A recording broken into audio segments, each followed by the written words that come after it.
Et vous revenez sur cette guerre des droits de douane qui se poursuit. La Chine a mis en œuvre ce lundi l'augmentation des tarifs sur les produits américains. Effectivement, Pékin a décidé de taxes de 10 et 15% sur certains produits agricoles américains entrant dans le pays. C'est une mesure des rétorsions après les surtaxes imposées par Donald Trump. Des taxes qui sont passées de 10 à 20% le 3 mars dernier sur les importations chinoises aux États-Unis. Monia Benaïssa.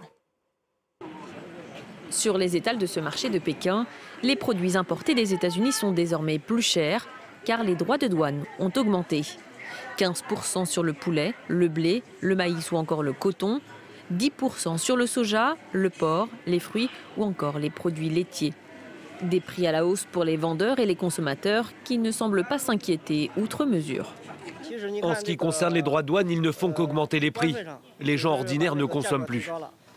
Quand on sait que quelque chose est importé des États-Unis, on peut essayer d'en acheter moins ou de ne pas en acheter du tout.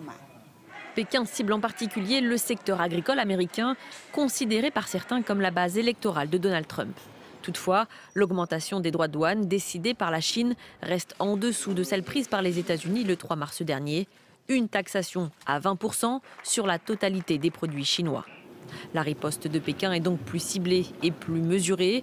Une façon de ne pas trop braquer son principal partenaire commercial et de laisser la porte ouverte à d'éventuelles négociations. Car ces tensions commerciales surviennent au mauvais moment pour la Chine, qui tente de stabiliser son économie déjà marquée par une baisse des exportations et de la consommation. Mais Pékin mène aussi un autre bras de fer commercial, cette fois avec Ottawa. Samedi, la Chine a annoncé des droits de douane supplémentaires sur les importations de plusieurs produits agricoles canadiens. Une surtaxe de 25% sur les fruits de mer et la viande de porc et jusqu'à 100% sur le canola, une plante apparentée au colza, à compter du 20 mars.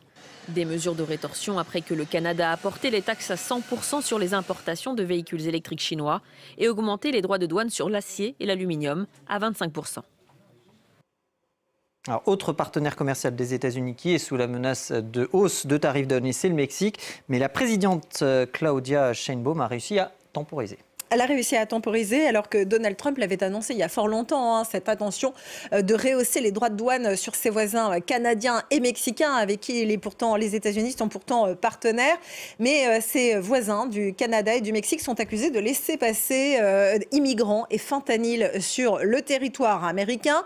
Claudia Sheinbaum, vous l'avez dit, a même cependant réussi à faire céder Donald Trump. Le républicain a fait machine arrière au moins temporairement. Les surtaxes sont gelés jusqu'au 2 avril prochain. Il faut dire que Washington n'a pas forcément trop intérêt à braquer Mexico, qui est la destination de plus de 80% de ses exportations, et également un pays où se trouvent de très nombreux sous-traitants d'entreprises américaines, en particulier dans le domaine automobile. Un bras de fer douanier qui s'étend outre-Atlantique à l'Union européenne, mais là les négociations ne progressent pas autant qu'avec le Mexique. Effectivement, ça patine.